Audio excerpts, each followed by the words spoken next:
Bonjour à toutes et à tous et bienvenue dans mon podcast Note vocale. Je me pose et je te raconte. Alors, je me permets de te faire une note vocale. Tu m'as pas raconté cette histoire. Je sais pas si t'as vu ce que je t'ai envoyé hier avant d'aller me coucher.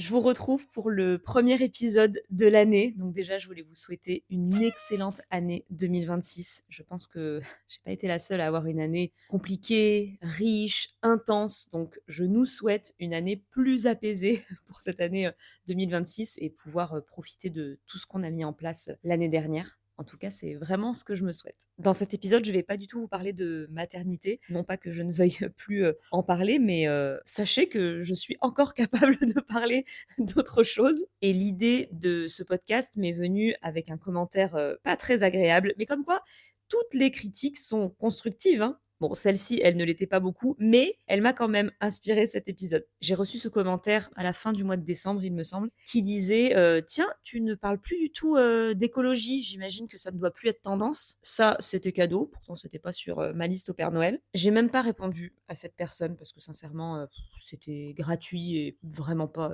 constructif, encore une fois. Cependant, ça m'a travaillé, donc comme quoi ça avait dû toucher quelque chose, et ça m'a vraiment inspiré toute une réflexion. Donc je me suis dit, à la rentrée, je prends mon micro et on s'en parle.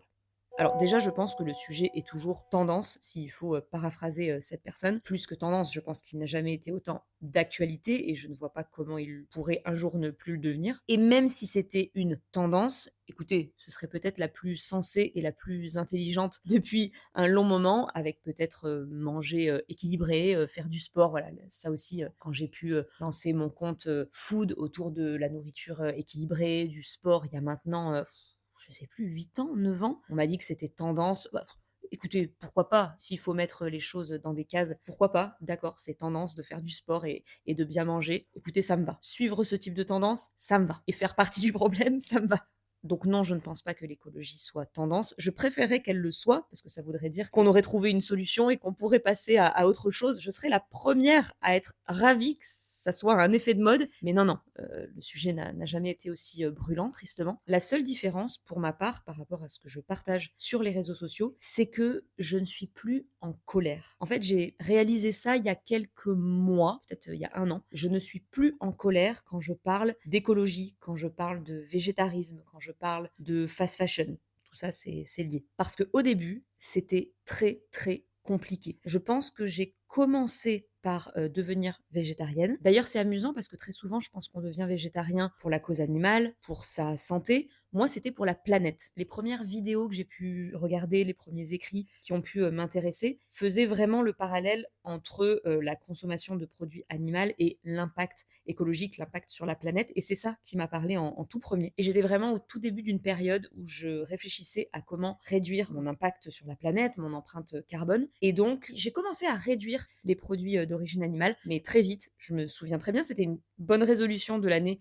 2020. Donc 1er janvier, je me suis dit, je vais tester un an sans viande, sans poisson et sans coquillage. Et depuis, ça fait 6 ans que je suis végétarienne. Et donc, je vous le disais, c'était très compliqué parce que pour pouvoir aller jusqu'au bout, pour également avoir des arguments auprès de ma communauté, mais aussi surtout de mon entourage, j'ai lu pas mal de choses. Je vous ai très souvent parlé du livre Pourquoi j'ai arrêté de manger les animaux de Hugo Clément, qui est vraiment un puits d'informations. Ce livre, je le dis souvent, il est hyper intéressant parce que il peut nous attraper par différents spectres. On parle de l'intelligence des animaux, parce que parfois on peut se dire oui, bon, c'est qu'un poulet, c'est qu'un cochon. Non, il y a vraiment des études qui ont été faites sur les animaux. Par exemple, le cochon, s'il avait la taille d'un dauphin, il serait plus intelligent qu'un dauphin. Bref, c'est une toute petite anecdote, mais il y a plein d'infos comme ça dans ce livre. On parle aussi de l'abattage. Enfin, voilà, il y a plein de façons d'aborder le sujet. Et ce livre, ça a été un gros déclic.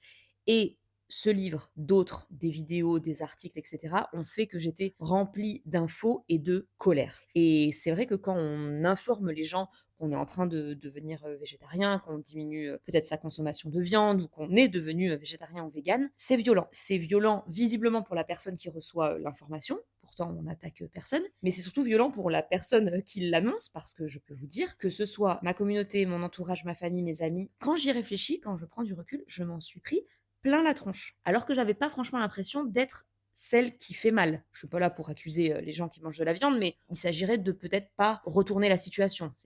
C'est pas juste. On me faisait beaucoup de remarques. J'avais vraiment des attaques, hein, mais des attaques frontales. Et moi, avec tout ce que je lisais, avec toutes ces prises de conscience, c'était compliqué parce que j'avais du mal. Déjà, on m'attaquait. Donc moi, quand on m'attaque, j'attaque. Mais en plus, comme c'était un sujet brûlant pour moi, j'étais au début de tout ça, j'étais pleine de colère et c'était compliqué pour moi d'échanger dans la douceur. Et ça a duré des années comme ça. Et d'ailleurs, si les échanges n'avaient pas été si compliqués, je pense que depuis le début, j'en aurais parlé beaucoup plus. Mais j'avais pas toujours les épaules pour parler d'une alternative végétale, d'un restaurant végétarien, d'un plat végétarien que j'avais testé, etc. Je vous jure qu'il faut avoir les épaules. Il n'y a pas eu que le végétarisme cette même année 2020. J'ai complètement changé ma façon de travailler en demandant aux marques de ne plus m'envoyer voilà, des colis pour rien, sans me prévenir, avec des produits qui peut-être me correspondraient pas. Je pense que j'ai gardé cette signature de mail pendant au moins 4 ou 5 ans qui indiquait, qui demandait aux marques, aux agences de me consulter si elles voulaient m'envoyer quelque chose. Et je précisais à chaque fois d'essayer de ne m'envoyer que ce dont on avait parlé dans un packaging intelligent et à la bonne taille. Je me suis mise à vraiment trier les marques avec lesquelles je travaillais. J'ai pas arrêté de prendre l'avion parce que je crois qu'en 6 ans, je l'ai pris une fois. Donc j'ai complètement changé ma façon de voyager. J'ai découvert le voyage en van. J'ai changé la façon de m'habiller, les marques que je choisissais aussi. Donc beaucoup de seconde main et plus du tout de fast fashion ou d'ultra fast fashion. La mode, mais aussi la beauté. Je regarde les compos, les ingrédients. Enfin voilà, tout ça en 6 ans, ça a beaucoup, beaucoup changé. Mais avec le temps, je me suis détendue. Je pense qu'au fil des années, voilà, j'ai réussi à me détendre, à lâcher cette colère. C'est ce que j'ai réalisé il y a quelques mois. Ça m'a fait beaucoup, beaucoup de bien. Et mon discours aussi a fini par changer. C'est-à-dire que forcément, on me demandait énormément de me remettre en question. Pourquoi c'est à moi de me remettre en question? Je ne sais pas, mais c'est vrai que constamment, avec les réflexions que je recevais, les commentaires, les messages privés, je me justifiais tout le temps. Donc ça m'a fait énormément réfléchir. Et un discours qui me convenait bien, c'était, voilà, j'accuse personne, je montre simplement ce que je fais, mais je pense que une des solutions que je peux apporter et que je peux essayer de montrer, c'est moins mais mieux. Mais quand on dit moins mais mieux, que ce soit dans ce qu'on mange, dans ce qu'on consomme, dans ce qu'on achète, la façon de voyager, etc., ça induit parfois plus de budget, quelque chose de plus cher. Je prends l'exemple de la viande, en manger moins mais mieux. Si on arrête de manger du jambon voilà, avec une compo complètement déconnante sous vide et que plutôt on va directement chez le producteur dans une bonne boucherie, etc., forcément, il est plus cher. In fine, à la fin de l'année, le budget est sûrement moindre puisqu'on en a mangé moins souvent, même s'il était plus cher. Mais sur le moment, je me rends bien compte que c'est un budget. C'est pareil pour un jean. S'acheter 3 jeans à 20 balles versus un jean à 100 balles, on n'a pas toujours les moyens d'acheter sur le moment un jean à 100 euros. Je m'en rends bien compte. Donc, je crois en ce discours, le moins mais mieux, mais je sais que, surtout dans la France d'aujourd'hui, c'est très compliqué de venir avec cet argument parce qu'il y a très souvent, enfin, c'est un luxe d'être écolo. C'est un luxe énorme. C'est un luxe de pouvoir se poser ces questions, c'est un luxe de pouvoir mettre en place tout ça dans sa vie et c'est un luxe de pouvoir changer sa façon de consommer parce que ça a un prix. C'est beaucoup plus cher. Parfois, le calcul peut être bon à la fin de l'année, comme je vous le disais, parce que lissé sur l'année, moi, je sais que mes courses peuvent paraître chères, mais à la fin de l'année,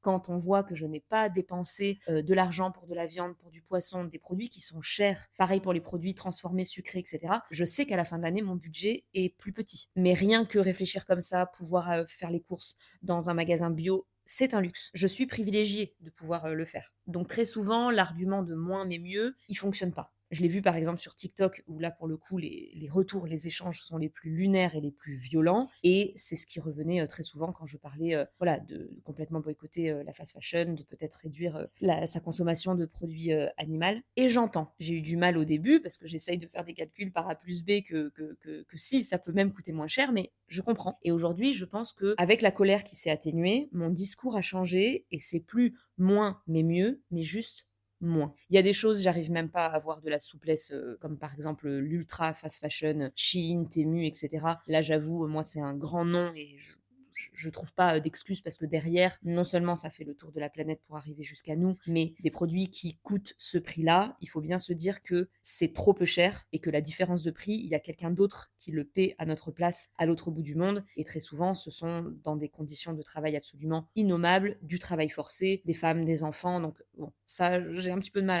à à trouver de la nuance. Mais par exemple, pour la fast fashion, les produits transformés, la viande, le poisson, en fait, mon discours aujourd'hui, il est juste manger moins, consommer moins, acheter moins. Même pas mieux, ça, vous faites comme vous pouvez, mais juste moins. Et je pense que si déjà on était dans, je sais que c'était un mot très à la mode il y a quelques années, on va encore parler de tendance, le mot sobriété, il est assez juste, c'est-à-dire que c'est pas facile de mettre en place du mieux, je le sais, et c'est peut-être un petit peu trop dès le début, parce que déjà diminuer, c'est compliqué. Mais si déjà on diminuait nos trajets en avion, nos commandes de vêtements d'ultra fast fashion, si on diminuait les produits sucrés, les produits d'origine animale, les produits trop salés, trop transformés, trop gras, mais on aurait fait plus de la moitié du chemin, que ce soit pour la cause animale, notre santé et la planète, l'impact carbone et l'impact qu'on a sur la planète. Donc aujourd'hui, j'ai ce discours, j'ai moins de colère, ce qui fait que peut-être on a l'impression que j'en parle moins, parce que si vous saviez le nombre d'articles, le nombre de vidéos que je m'empêche de partager, je vais vraiment vous le dire, je m'en empêche parce que j'arrive à un peu plus me contenir. Alors, je les partage avec des amis, je les partage avec, je pense par exemple à Florie qui est également mon agent, on est très très engagés, vraiment ça nous prend aux tripes et on s'échange énormément de choses, ça me fait du bien d'en parler avec quelqu'un et elle n'est pas la seule heureusement dans mon entourage. Et je réalise que oui, je m'empêche de partager plein de choses parce que je n'ai pas toujours les épaules, et quand à la limite avant ça j'étais plus énervée, plus en colère, pas plus engagée, mais voilà, j'avais plus la force d'une fois que j'aurais partagé tout ça, échanger avec les gens, voilà, qui avaient des choses à redire, qui n'étaient pas d'accord, etc. Je le faisais. Aujourd'hui, j'ai plus de mal. Je sais pas si je me suis essoufflée, je crois pas, parce qu'encore une fois, je suis tout aussi engagée, mais je suis moins en colère. Et j'avoue que, alors ils ont sûrement gagné, mais j'ai reçu des choses tellement violentes, j'ai eu des échanges qui ne menaient tellement nulle part, dans mon entourage aussi, que c'est même pas que je me dis à quoi bon, mais un jour j'ai entendu une phrase qui était assez juste. Ça disait, alors je vais très mal le redire, mais pour influencer les gens, parce que c'est ce que je souhaite, parce que moi je pense que je fais bien, la meilleure façon de faire, c'est de donner l'exemple. Sous-entendu, c'est pas la peine d'y aller à l'attaque, c'est pas la peine d'y aller avec des grands discours, avec juste fais ce que tu as à faire, montre-le. Dans mon cas, voilà, je peux le partager sur les réseaux sociaux et ça plante des petites graines. Ça fera son petit bonhomme de chemin. Et d'ailleurs, rien que autour de moi, il y a tellement de gens. Alors, il y a quelques personnes qui sont devenues végétariennes, mais surtout, il y a tellement de gens qui ont diminué. Là, c'est vrai qu'on parle beaucoup de la viande, je sais pas pourquoi, mais il y a aussi tout le reste. Il y a tellement de gens qui ont changé leur façon de consommer autour de moi, c'est vraiment fou. Et je réalisais bien au début que quand j'y allais de manière frontale, en colère, voilà, moi aussi, hein, j'ai pu rentrer. Enfin, je pense pas que j'étais dans le rentre dedans, mais par contre, à la première réflexion, tu me trouvais quoi. Et ça sert à rien. Ça mène nulle part, ça n'influence personne. Alors que rien que le fait d'être autour d'une table au restaurant et d'être la seule personne à commander un plat végétarien, ça arrive, c'est coloré, ça sent bon, ça a l'air délicieux, je me régale, ça plante des petites graines. Et c'est pareil sur les réseaux sociaux. Très souvent, je dis même pas j'étais dans un resto végétarien ou oh bravo, ils ont ça à la carte, j'ai pu commander ça. Non, je partage mon plat. Alors si ce sont des lasagnes végétariennes, j'écris lasagne veggie, mais si c'est juste une assiette végétale, une assiette... Voilà, je me suis régalée, miam miam, regarde ma photo. Je dis rien. Donc c'est davantage comme ça que je partage les choses aujourd'hui et mon style de vie. Pareil pour mes looks, je dis rien, mais voilà, on voit bien que ce sont des vieilles collections, des vêtements que je porte et reporte à travers les années. Je vous partage souvent mes trouvailles en seconde main. C'est peut-être moins du coup du contenu coup de poing, mais je sème mes petites graines. Donc peut-être que ça se voit moins que je parle d'écologie, peut-être que ça se voit moins que je suis engagée, mais je ne le suis pas moins pour autant, et ça n'était pas une tendance pour moi, et c'est toujours extrêmement, plus que jamais, d'actualité surtout. Donc je voulais rassurer cette personne et peut-être d'autres. Je suis toujours végétarienne, peut-être même à tendance végane à la maison. Je suis un petit peu entre deux. Je sais pas s'il y a un mot pour ça. Je ne voyage plus du tout comme avant. Je peux pas dire que je ne prends plus l'avion, parce que ça voudrait dire que je ne le prendrai plus jamais. Et du fait de comment est faite ma famille, où on habite dans le monde, je sais que c'est pas possible. Donc voilà, je ne dis pas que je ne prends pas l'avion, que je ne prends plus l'avion, mais vous voyez bien que voilà, il y a encore quelques années, 2018-2019, je pense que si je regardais mes miles,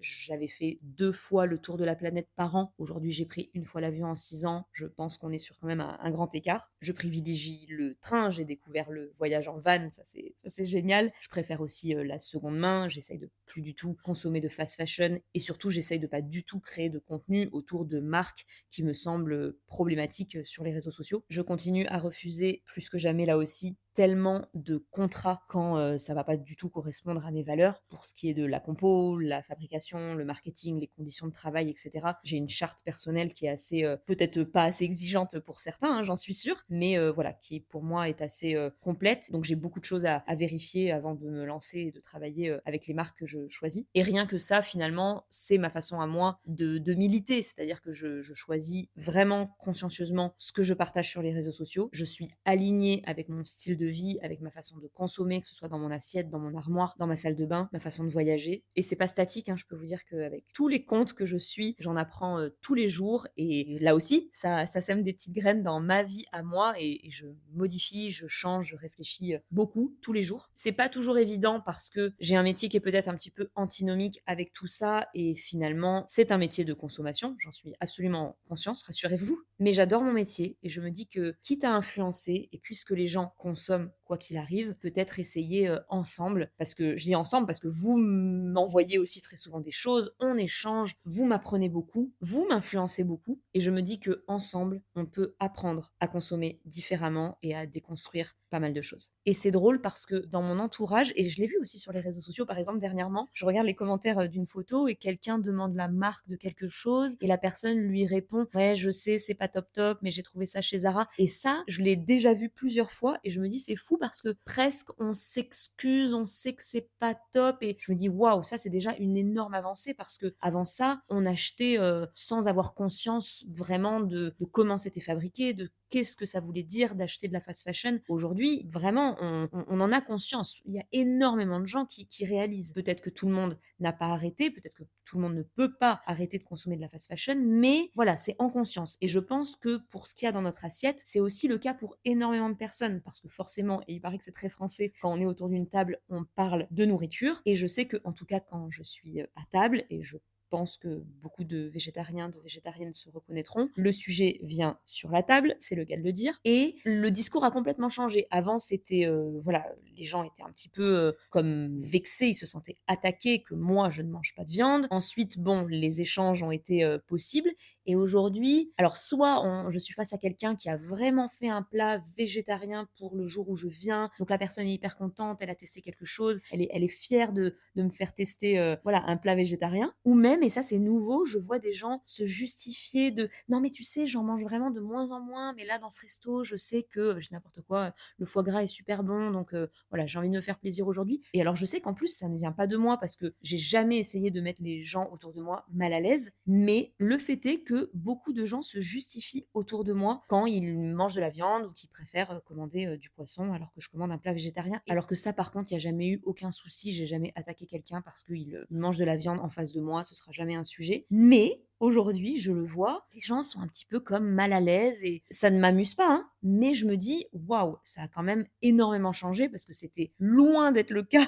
il y a 6 ans quand on se retrouvait au restaurant avec ma famille ou mes amis. Comme quoi, les consciences évoluent. C'est des petites choses que je remarque qui me font penser que ouais, ça évolue. Je sais pas pourquoi j'avais envie de recommencer l'année avec ce sujet. Je pense que c'était pour moi une forme d'update par rapport à mes engagements et la façon dont je vois mon métier aujourd'hui. Pas du tout pour répondre à cette personne et me justifier parce que finalement, des messages comme ça, j'en reçois beaucoup et heureusement, encore une fois, comme cette colère passe petit à petit, ça glisse. Le sujet du moins mais mieux, il est rentré dans ma vie, dans mon foyer depuis bien longtemps. Donc je suis à l'aise dans mes baskets, je sais où j'en suis. Mais je sais aussi que j'en parle beaucoup moins pour plein de raisons dont je vous ai parlé. Et pourtant, je suis toujours aussi engagée. Donc c'était important pour moi de vous en reparler. Ok, c'est plus une note vocale là, c'est un podcast.